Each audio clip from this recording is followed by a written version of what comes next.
Dear students, तो आज जो इंट्रोडक्शन टू पॉलीमर्स हमारी यूनिट चल रही है उसमें जो नेक्स्ट टॉपिक है वो है सिलिकॉन्स। और ये सिलिकॉन्स और इसमें नेक्स्ट इसके बाद हम नेक्स्ट वीडियो में भी पढ़ेंगे फॉस्फेजीन्स। ये सब होते हैं इनऑर्गेनिक पॉलीमर्स। तो पॉलीमर्स ही चल रहा है हमारा, तो उसमें अब हम पढ़ेंगे इनऑर्गेनिक पॉलीमर, जिसमें पहला पॉलीमर के बारे में जो है हम बात करेंगे सिलिकॉन्स के बारे में। अब ये सिलिकॉन्स होते क्या हैं? तो सिलिकॉन जो एलिमेंट होता है उसके कंपाउंड्स होते हैं, उसके पॉलीमर्स कह लीजिए। तो silicones are polymeric organosilicon compound containing silicon. ये सिलिकॉन है, फिर बॉन्ड, फिर ऑक्सीजन, फिर बॉन्ड, फिर silicon, linkages and SiC bonds. ठीक है, सिलिकॉन और कार्बन बॉन्ड्स होंगे और सिलिकॉन ऑक्सीजन सिलिकॉन बॉन्ड्स होंगे इन सिलिकॉन्स में। तो ये ऑर्गेनो सिलिकॉन कंपाउंड्स हैं, यानी जो आपने कभी पढ़े हो ऑर्गेनो मेटेलिक कंपाउंड्स जो होते हैं। तो जहाँ पर हमने एक मेटल को ले रखा है और ऑर्गेनिक स्पीशीज़ होगी, वहाँ पर एक ऑर्गेनिक स्पीशीज़, यहाँ पर कोई भी जैसे मिथाइल इथाइल वगैरह कोई ग्रुप हो सकता है, तो कार्बन होगा कहीं ना कहीं, इसीलिए इसमें सिलिकॉन कार्बन बॉन्ड और ये वाला लिंकेज जो है पाया जाता है।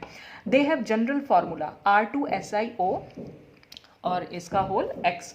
तो ये इनका जनरल फार्मूला है। वेयर R, यहाँ पर R जो है वो एक ऑर्गेनिक स्पीशीज़ हो जाएगी। तो कोई भी एल्काइल ग्रुप हो सकता है या कोई एराइल ग्रुप हो सकता है। In these polymeric species silicon is sp3 hybridized. तो इन सारी पॉलीमर्स में जो सिलिकॉन का हाइब्रिडाइजेशन है वो होगा sp3। तो सिलिकॉन्स में भी लीनियर, साइक्लिक और क्रॉस लिंक पॉलीमर्स।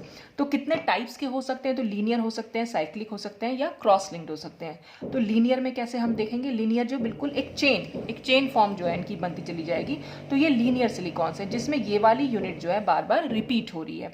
ऐसे ही साइक्लिक में क्या होगा? जो SiO-Si लिंकेज है वो एक रिंग की फॉर्म में दिखाई देगा हमें। ठीक है, क्रॉस लिंक्ड सिलिकॉन्स कुछ इस तरह का स्ट्रक्चर होके आएगा। तो ये कुछ टाइप्स थे कि कितने टाइप के सिलिकॉन्स हो सकते हैं। अब इसमें हम नेक्स्ट देखेंगे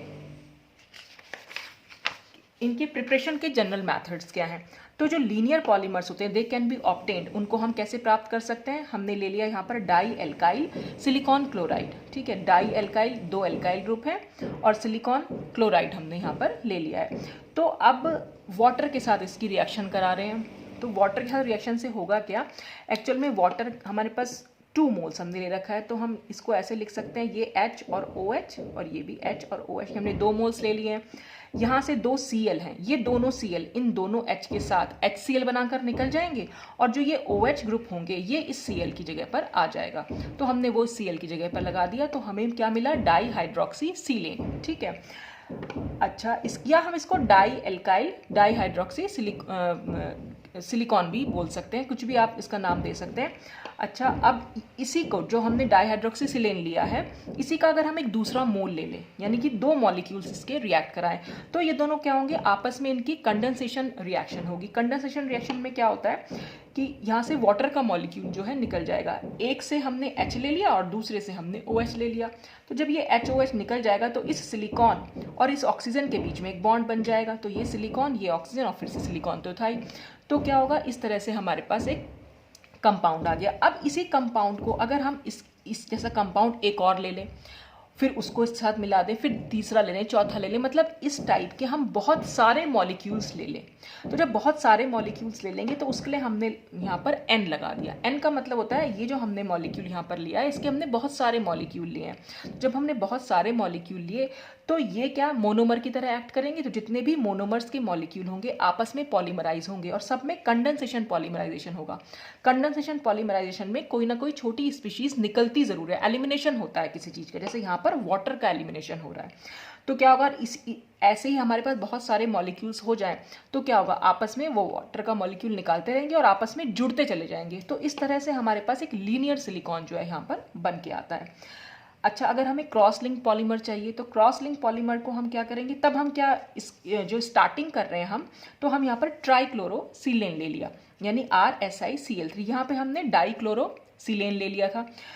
अब इसमें 3 मोल्स ऑफ H2O ले लें, क्योंकि हमारे पास 3 Cl हैं, तो तीनों Cl के साथ H जो होंगे इनके वो HCl बना लेंगे और बाकी तीनों OH जो है यहाँ पर जुड़ जाएंगे। तो जितने ज़्यादा OH होंगे, तो जहाँ जहाँ पर भी OH होते हैं, तो जो ऐसे ही और भी मॉलिक्यूल्स अगर हम ले लेंगे, यानी इनके हमने N मोल्स ले लिए, तो जहाँ जहाँ भी OH होगा वहाँ पर बॉन्डिंग होती चली जाएगी तो कुछ इस तरह से क्रॉस लिंक्ड सिलिकॉन हमारे पास आ जाएंगे। देखिए जब OH आगे की साइड था तो हमारा इस तरह से लीनियर बन ही रहा था, तो हमारा ये लीनियर तो बन ही रहा है, लेकिन इसमें क्योंकि नीचे भी OH है, तो क्योंकि अब ऐसे ही और भी मॉलिक्यूल्स होंगे जिनके पास OH होगा, तो वो OH और ये वाला OH जब आपस में कंडेंस होंगे तो H2O निकल जाएगा और नीचे वाला यहाँ पर सिलिकॉन भी होगा कोई, तो सिलिकॉन सिलिकॉन और बीच में ऑक्सीजन का बॉन्ड आ जाएगा। तो इस तरह से क्रॉस लिंक्ड सिलिकॉन यहाँ पर बन जाते हैं।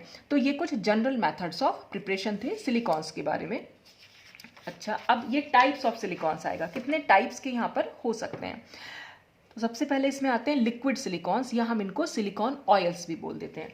तो अब ये क्या होंगे, they are relatively low molecular weight silicones, इनका जो मॉलिकुलर वेट होता है काफ़ी कम होता है। They possess great waiting power for metals. अब ये वेटिंग पावर से क्या मतलब है, वेटिंग मतलब गीला कर देना, ठीक है। तो लिक्विड की ये एबिलिटी होगी कि वो सॉलिड के साथ कांटेक्ट मेंटेन कर सके। तो सॉलिड यहाँ पर मेटल्स हो गए, तो पॉलीमर की ये प्रॉपर्टी कि वो उस मेटल के साथ जो है कांटेक्ट बना सके, तो बस वही उसकी वेटिंग पावर कहलाती है।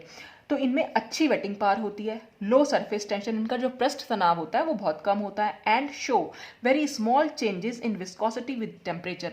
टेम्परेचर के साथ इनकी जो विस्कोसिटी होगी उसमें काफ़ी कम चेंज, छोटा सा चेंज हमें देखने को मिलेगा। विस्कोसिटी हम पहले भी डिस्कस कर चुके हैं, विस्कोसिटी लिक्विड की वो प्रॉपर्टी होगी जो उसको आगे फ्लो करने से रोकती है। अब इन्हीं का यूजेस मैं आपको यहीं पर बता दे रही हूँ कि लिक्विड सिलिकॉन्स को हम कैसे यूज़ कर सकते हैं। They are used as high temperature lubricants. Lubricants मतलब जैसे किसी चीज़ को हम चिकना करने के लिए यूज़ करते हैं, जैसे ऑयल, ऑयल भी अपने आप में एक लुब्रिकेंट है। अगर हम जैसे मशीन में कहीं जंग लग जाए उसमें, तो उसमें अगर हम लगा दें उसको, उसकी ऑयलिंग कर देंगे तो वो बहुत इजीली, बहुत स्मूथली कोई मशीन जो है काम करना शुरू कर देती है। तो इसी तरह लुब्रिकेंट्स का मतलब होता है कि जहाँ पर भी इसकी ज़रूरत होगी, जैसे ऑयलिंग की जहाँ पर ज़रूरत होगी वहाँ पर हम इसको यूज़ कर सकते हैं, और बहुत हाई टेम्परेचर पर भी ये काम कर जाते हैं। फिर ये कैसे यूज़ हो सकते हैं, एंटी फोमिंग एजेंट्स की तरह हम इनको यूज़ कर सकते हैं। एंटी फोमिंग माने, फोम मतलब होता है झाग बनाने वाला, एंटी फोमिंग जो झाग ना बना पाए तो इनको हम as anti foaming agents use कर लेते हैं। Water repellent finishes for leather and textile. Leather तो आपको पता ही, लेदर की जैसे शूज़ वगैरह आते हैं, लेदर की जैकेट्स आती हैं, चमड़ा जो होता है, टेक्सटाइल कोई भी फैब्रिक, ठीक है। तो हम इनको टेक्सटाइल और लेदर में भी यूज़ कर लेते हैं। कैसे, एज वाटर रिपेलेंट फिनिशेस। ये लेदर या टेक्सटाइल पर एक फिनिश की जाती है, तो जैसे वो वाटर रिपेलेंट मतलब वाटर इजीली अंदर एंटर ना हो पाए, ठीक है। जैसे अक्सर हम, आपने बरसात में देखा होगा, रेन कोट्स हम पहन लेते हैं, तो रेन कोट्स के अंदर वाटर नहीं, वो खैर पूरे वाटर प्रूफ होते हैं, तो इसमें कि बहुत कम मतलब वाटर की एंट्री नहीं हो पाती, वाटर रिपेलेंट फिनिशेस अगर हम किसी लेदर के ऊपर या टेक्सटाइल के ऊपर कर दें तो इनको हम यूज़ कर सकते हैं एज हीट ट्रांसफर मीडिया या as damping and hydraulic fluids. अब ये डैम्पिंग फ्लूइड्स का क्या मतलब हो गया, डैम्पिंग फ्लूइड्स होते हैं जो वाइब्रेटरी मोशन को कंट्रोल करते हैं, और हाइड्रोलिक फ्लूइड्स क्या हुए, जो एनर्जी को ट्रांसफ़र करते हैं। तो इनको हम इस तरह से यूज़ कर सकते हैं। They are also used in cosmetics and polishes. Cosmetics में हम इसको यूज़ कर सकते हैं और पॉलिश में हम इसको यूज़ कर सकते हैं। तो ये कुछ यूजेस थे लिक्विड सिलिकॉन्स के।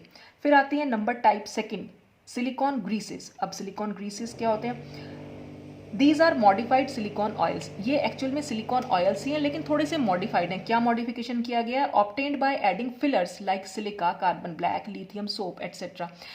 सिलिकॉन ऑयल्स में हम कुछ फिलर्स को अगर ऐड कर दें, फिलर्स कुछ ऑर्गेनिक कंपाउंड्स हो गए, जैसे सिलिका हो गया, मतलब कुछ कंपाउंड्स हो गए, ऑर्गेनिक बोल रही हूँ मैं, कुछ कंपाउंड्स हो गए, जैसे सिलिका हो गया, कार्बन ब्लैक हो गया, लिथियम सोप हो गया, तो इनकी फिलर्स की तरह अगर हम इसको यूज़, मतलब सिलिकॉन ऑयल्स में यूज़ कर लें तो हमें सिलिकॉन ग्रीसेस मिल जाते हैं। अब इनके क्या यूज़ हैं, they are particularly used as lubricants in situations where very high and very low temperatures are encountered. जहाँ पर भी हमें कहीं हाई या लो टेम्परेचर मिलने की उम्मीद हो, वहाँ पर हम इन्हें लुब्रिकेंट्स की तरह, वही ऑयलिंग की तरह, हमें मतलब ऑयल जो है जहाँ पर हमें ऑयलिंग करने की ज़रूरत हो तो वहाँ पर हम इनको यूज़ कर सकते हैं। तो ये था सिलिकॉन ग्रीसेस के बारे में। अब इसी में नंबर थर्ड टाइप आ जाएगा सिलिकॉन रबर्स। अब सिलिकॉन रबर्स क्या, they are obtained by mixing high molecular weight linear dimethyl silicone polymers. तो जो लीनियर डाइमिथाइल सिलिकॉन पॉलीमर्स जिनका कि हाई मॉलिकुलर वेट होता है, उनको हम कुछ फिलर्स के साथ, जैसे कि हमने सिलिका के साथ इनको मिक्स कर लेते हैं, या हम इन fillers peroxide containing curing agents भी ले सकते हैं। तो उससे हमें ये सिलिकॉन रबर्स को ऑब्टेन कर सकते हैं।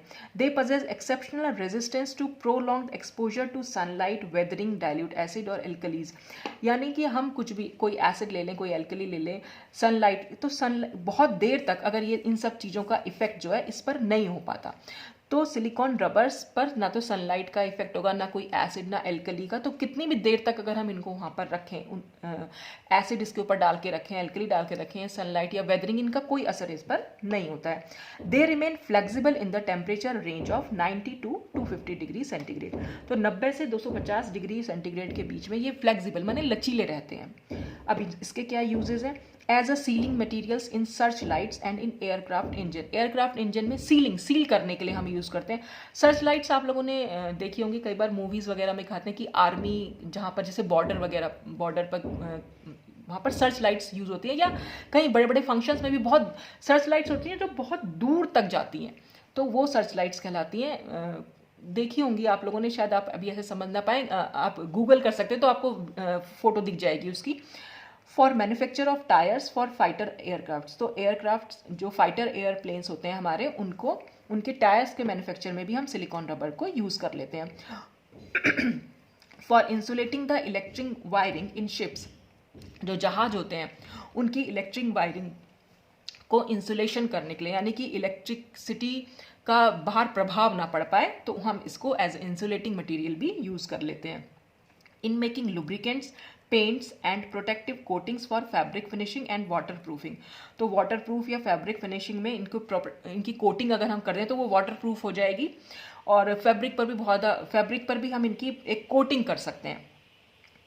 तो प्रोटेक्टिव मतलब किसी भी और चीज़ से मतलब इफेक्ट नहीं आएगा उसका, और किसी मतलब ज़्यादा जल्दी खराब नहीं होंगी, आप ये कह लीजिए। As adhesive in electronics industry. Electronics industry में हम इनको एक एडेसिव की तरह भी, एडेसिव मतलब जो चीज़ चिपका दे, दो वस्तुओं को चिपकाने वाली, जैसे गोंद जो होता है वो भी एक एडेसिव है।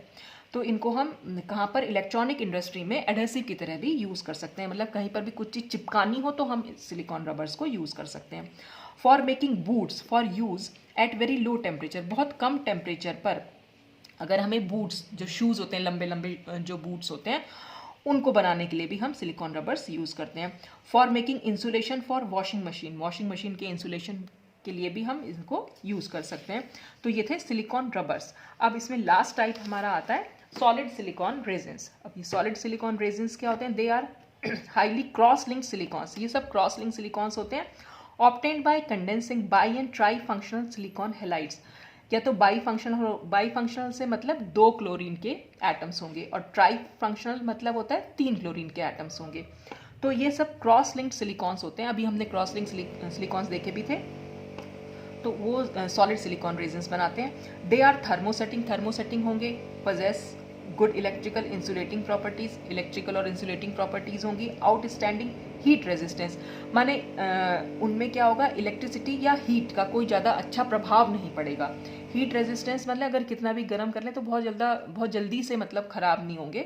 तो हीट रेजिस्टेंस अपने अंदर से हीट को पास नहीं होने देंगे, आप ये समझ लीजिए। These are good water repellent, अच्छे वाटर रेपेलेंट होते हैं। They have high thermal stability, कितना भी गर्म कर लें पर ये स्टेबल ही रहते हैं। तो काफ़ी हाई थर्मल स्टेबिलिटी होती है, बहुत हाई टेम्परेचर पर भी स्टेबल रहते हैं। और इनके क्या यूजेस हैं? For making high voltage insulator, high voltage insulator बनाने के लिए, हाई टेम्परेचर इंसुलेटिंग फोम्स बनाने के लिए, और in moulding requiring high thermal stability. तो इन सब चीज़ों के लिए हम इनको यूज़ कर सकते हैं। तो ये सब थे टाइप्स ऑफ सिलिकॉन्स। अब इसी में प्रॉपर्टीज़, हालांकि प्रॉपर्टीज़ ऑफ सिलिकॉन्स मैंने अलग से लिख दिया है, लेकिन ये सब कुछ इन सब में आ चुका है।